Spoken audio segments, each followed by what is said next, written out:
There is a particular kind of person you can lose without anyone ever saying the word loss. They don't move away, they don't die, they don't even in any dramatic sense leave. They just slowly stop being reachable. And one day you realize the person who shared your whole childhood now talks to you like a polite stranger. This is for the person who has a sibling who went quiet and has never quite known what to call the ache it left behind. There's a brother or a sister you used to know by heart. Same house, same roof, the same parents. And somewhere along the way, they went cold. Not a screaming fight, not a single moment you can point to, just a slow drift into politeness and then into silence. And you're left holding a grief no one quite lets you have because they're still alive. Maybe you can feel it even now.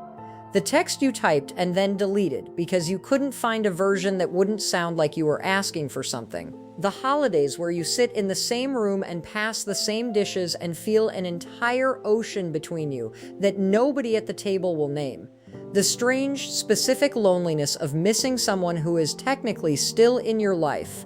You scroll past a photo of them at someone else's gathering and feel something twist that you don't have a clean word for. Not quite anger, not quite sadness, just the dull ache of being on the outside of a life you were once at the very center of. You wonder if they ever feel it too in some quiet moment, or whether they've simply closed the door and moved on while you stayed behind in the doorway. You keep going back over it, looking for the moment it broke, the fight, the betrayal, the line that got crossed. And the most disorienting part is that often you can't find one. There's no clean wound to point to, just a slow cooling you somehow failed to stop, and a quiet, constant question underneath it all: what happened to us? And was it something I did? Today we're going to look at that gently and without turning anyone into a villain. How a sibling goes cold without a single dramatic moment. Why it cuts in a way that so few people around you seem to understand. What it actually is that you're grieving. And how to carry it in a way that doesn't require you to keep auditing yourself for a crime you were never able to find. We have a script in our heads for how relationships are supposed to end. There is a betrayal, or a screaming fight, or one clear, unforgivable act, something big enough to justify the size of the loss. So when a sibling simply drifts out of reach with no headline event to point to, you're left holding a grief that doesn't seem to have earned its own name. Nobody warns you that some of the hardest estrangements have no villain and no event. The relationship didn't break, it cooled. One unreturned call, one holiday that felt strained, one comment that sat wrong, and the distance quietly set like concrete. You keep waiting for the rupture that explains it. Often, there isn't one. And because there was no single rupture, you assume you must be overreacting. After all, nothing happened. No one yelled. No one did anything unforgivable. But the absence of a dramatic cause does not make the loss smaller. Sometimes it makes it worse, because there's nothing to forgive, nothing to fix, no apology that would even make sense. Just a person-shaped space where a brother or a sister used to be. And if it helps at all to know you are not strange and not alone in this, estrangement inside families is far more common than the silence around it would ever suggest. In the first large national survey of its kind, the Cornell researcher Carl Pillemer found that around 1 in 4 adults were estranged from a family member, and roughly 8% of people were cut off from a sibling specifically. Millions of people are sitting at holiday tables or quietly avoiding them, carrying exactly this. You are part of a very large, very quiet group of people who lost a sibling and never got a single casserole for it. So let's stop treating this as something you have to justify before you're allowed to feel it. You don't need a dramatic story to have permission to grieve. The quietness of how it happened is not evidence that it didn't happen. If there was no single cause, then what does pull adult siblings apart? Usually it isn't one thing, it's 100 small things, none of which would survive being said out loud, that quietly accumulate into a distance neither person actually chose on purpose. Adult siblings drift for reasons that feel too small to name and too big to fix. You became different people. Their partner pulled them one way, your life pulled you another. And the old roles from childhood, the responsible one, the favorite, the difficult one, never actually retired. They just went underground and they still run the relationship from there. Think about how much was assigned to each of you before you could even read. One of you was the responsible one, the one who got told how grown up they were and learned that approval came from holding things together. One was the baby, protected and a little exempt. One was the difficult one, the lightning rod, the child the family's tension seemed to gather around. Nobody voted on these roles, but you each learned yours so early that it stopped feeling like a role and started feeling like your personality. And those roles don't dissolve when you grow up. They go quiet and they wait. Then you're 45, standing in a kitchen, and one sentence from your sister drops you both straight back into being 9 and 11, the responsible one and the difficult one, running the same argument you've been having underneath everything your whole lives. You're not really fighting about the thing in front of you. You're fighting about who got cast as what 30 years ago. Then life adds its own distance on top. Someone marries a person who pulls them into a different orbit. Someone moves away. Someone's money goes one direction and someone's goes another. Someone has children and someone doesn't. And the two of you slowly run out of shared language. None of it is a betrayal. All of it is real. And drop by drop, the people who once shared a bedroom become people who share a last name and not much else. There's one pressure that turns a slow drift into a hard, permanent break more often than almost any other. It tends to arrive in the second half of life, and it wears the face of the very people who first connected you to each other in the first place. And there's a particular fault line that runs through a lot of cold siblings: the parents. Caring for an aging mother or father, dividing what's left when they're gone, disagreeing about who did more. These are the moments that turn quiet distance into permanent silence. The parent was the bridge. When the bridge weakens, you find out how far apart the two shores had really drifted. Watch what happens when a parent gets sick. Suddenly there are appointments and medications and decisions no one feels ready to make. And almost always, the old childhood roles come straight back to run the show. The responsible one does most of the caregiving and quietly keeps score. The one who lives farther away or copes by staying busy seems to do less and feels judged for it from 2 states over. Nobody is purely right. Everybody is exhausted. And resentment grows in the gap between what one of you gave and what the other one was able to see. Then the parent dies, and whatever held you in the same room is gone. Now there's an estate, or a house, or a box of old photographs, and every unspoken grievance from 40 years finds something concrete to attach itself to. People will tell you the fight is about money. It is almost never about money. It's about who felt loved more, who felt left holding the weight, who needed an apology that the parent died without ever giving. The inheritance is just the last available surface for a much older ache. And here's the cruel structural truth underneath it. For a lot of siblings, the parent really was the bridge, the shared center you both organized yourselves around. While the bridge stood, you didn't have to notice how far apart the two shores had drifted. When it weakens or finally falls, you find out. And sometimes what you find out is that the only thing the two of you had truly held in common for a very long time was the person you were both standing near. So far, we've been naming what happened and why. Now, I want to name what it does to you, because the reason this particular grief is so disorienting is that it quietly breaks every rule grief is supposed to follow. What you're feeling has a name. It's called ambiguous loss. Grieving someone who hasn't died. There's no funeral for a sibling who simply stopped reaching back. No casserole, no card, no one saying they're sorry for your loss. So you carry it privately, and you wonder if you're even allowed to miss someone who is technically still right there.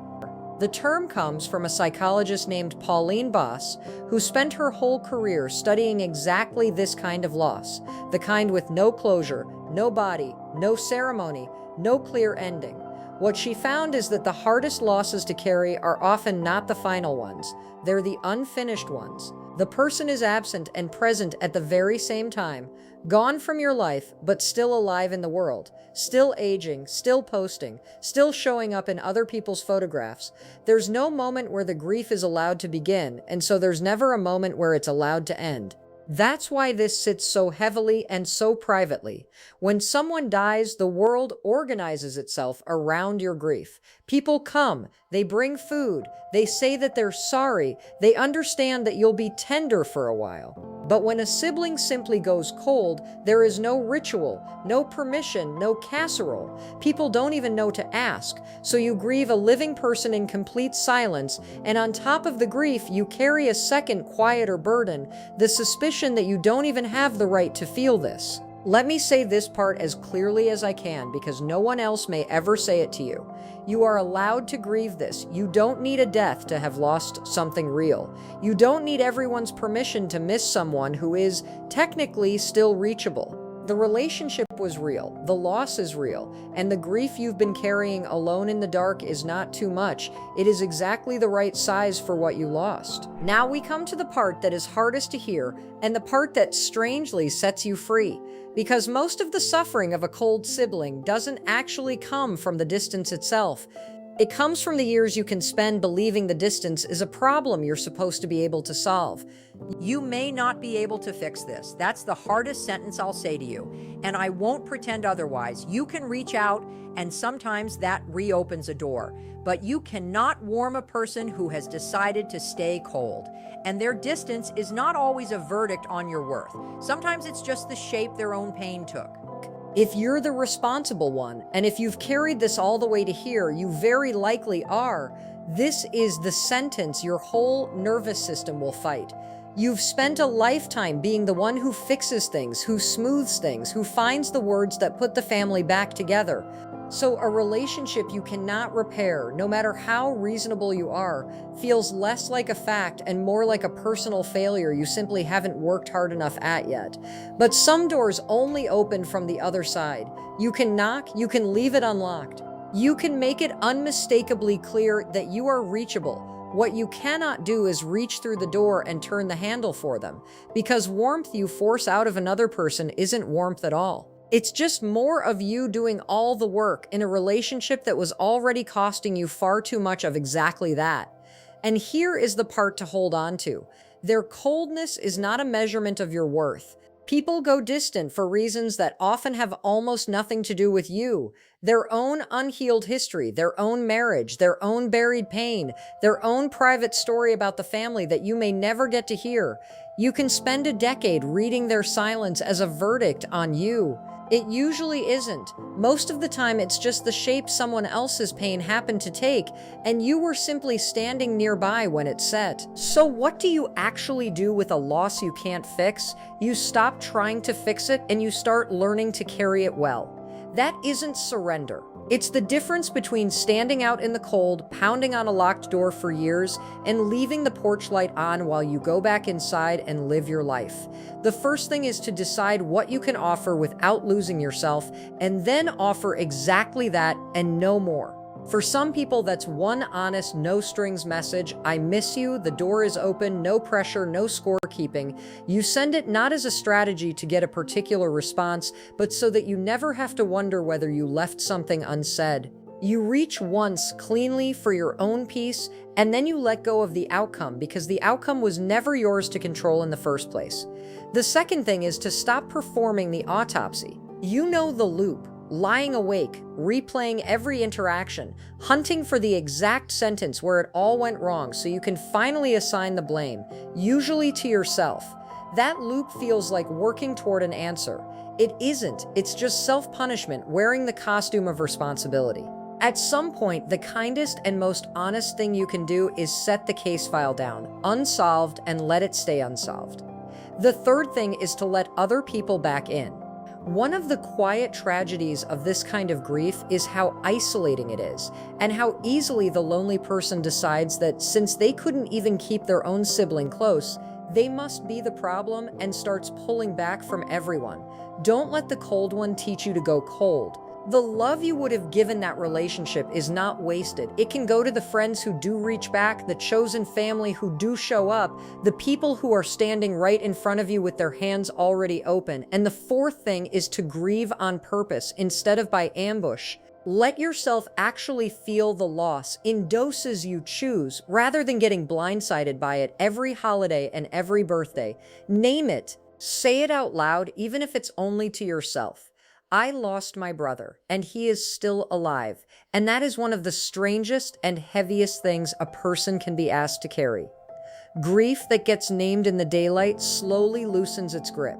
Grief you refuse to feel just waits for you and ambushes you in the dark.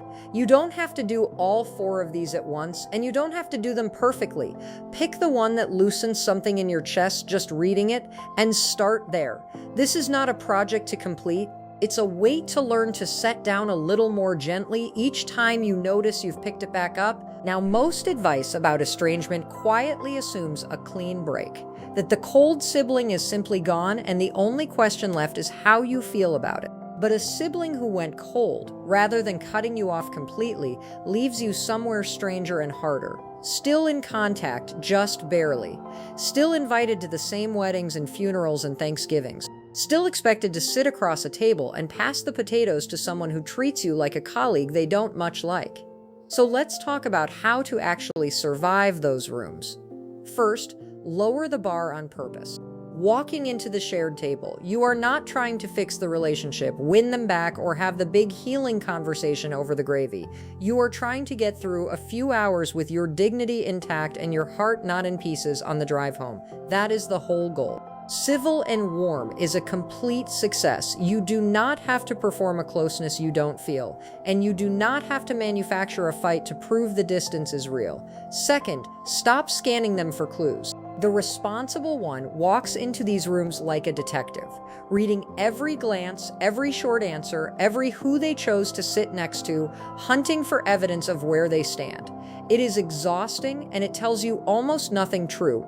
Put the magnifying glass down. Talk to the people who are warm to you. Hold your own plate. Let the cold one be cold without making their temperature the weather report for your entire evening. Third, decide your exit before you arrive. Know how long you'll stay. Know what you'll say if someone pushes on the soft spot. Know that you are allowed to step outside and breathe. Having a plan turns the table from an ambush into something you chose to walk into on your own terms, and something you can walk out of the same way. And fourth, refuse the job of explaining it to everyone else. Some relative will always want you to fix it, to just call your brother, to not make things weird at the holidays. You do not owe anyone a full accounting of a grief they have never once had to carry. I'm doing my best, and I'd rather not get into it is a complete sentence. Protecting the quiet around this wound is not avoidance. It is you finally refusing to manage everyone else's comfort at the expense of your own. There's one more reframe that can change how all of this feels to live with, and it's a strange one, so stay with me for a moment. You are allowed to grieve the sibling you remember, even while the person they became is still walking around alive somewhere out there in the world. Those are two different people now, and you can mourn the first one without it being any kind of betrayal of the second. The brother who built forts with you, the sister who covered for you, the kid who knew the exact layout of the same childhood house, that person was real. The relationship you had with them was real. And it's gone, even though a stranger with their face and their name goes on living a life you only ever hear about secondhand. Holding both of those truths at the same time, they are alive and I have lost them, is not confusion. It's the most accurate description of what is actually true. When you let both be true, something finally loosens. You stop demanding that the present-day stranger behave like the person you remember. You stop refreshing the relationship like a wound you keep reopening just to check whether it's healed. You let the version of them you loved rest, the way you'd let any beloved thing rest, with tenderness, with grief, and finally with some peace. And you let the living one go on being whoever they have decided to become, on the other side of a door you've chosen to leave unlocked. And slowly the question itself changes. For years the question was, what did I do and how do I fix it? That question is what kept you standing out in the cold. The new question, the one that finally lets you come back inside, is so much gentler. It isn't how do I get them back? It's how do I carry this with grace and keep my own heart open, even toward the people who couldn't manage to keep theirs open for me. So if you take only one thing from the time we've spent together, let it be this. The drift was not all your fault. The grief is not too much. And the fact that you still miss them after everything is not weakness, it's proof of how much the bond once meant and how loyal a heart you actually have. So let yourself grieve the sibling you remember, even while the stranger they became goes on living. Both can be true. You can keep the door unlocked without standing out in the cold, waiting at it. And you can finally stop auditing yourself for a crime you were never able to find. Leave the door unlocked, leave the porch light on, and then turn around and walk back into a life that is warm and full and waiting for you. The friends, the people who stayed, the love that did reach back. You can keep a tender space for the one who went cold without freezing yourself to death on the doorstep, waiting for a knock that may never come. You were a good brother. You were a good sister. You loved someone who, for reasons that may have very little to do with you, could not stay close. You get to lay that burden down now. Not because you've stopped caring, but because you finally understand that carrying it perfectly was never going to bring them back, and that you were never the one who broke it in the first place. Take what helped here and leave the rest. Be gentle with yourself this week, especially if a holiday or a birthday or an empty chair is coming. And if any of this met something real in you, stay a while. There are other quiet, honest conversations here about family and grief and what it means to heal the parts of your story that no one else can see.